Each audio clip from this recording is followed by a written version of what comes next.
How to solve character.ai app not working. Hello everyone, welcome to this channel. I'm Emily and I'm here to help you out today. So without any delay, let's get started. So first of all, make sure you have stable Wi-Fi connection. After that, launch the Play Store application on your device over here. As you do that, tap on the search bar and search for the application of character.ai. And here, make sure you have an updated version. So as you can see, there's no option of update over here, which means we have the latest version of the application.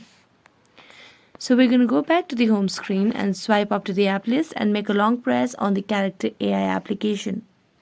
Here, tap on App Info, and as you tap on App Info, it will lead us to a new page where you can see the option of Clear Data at the bottom right corner. So you can just tap on it and you can delete all data. Next, tap on the app permissions and make sure you have toggled on all the required options by going to each option and giving that access. After giving the access, you can just relaunch the application and this might help you fix the issue. So thank you so much for watching this video. See you next time.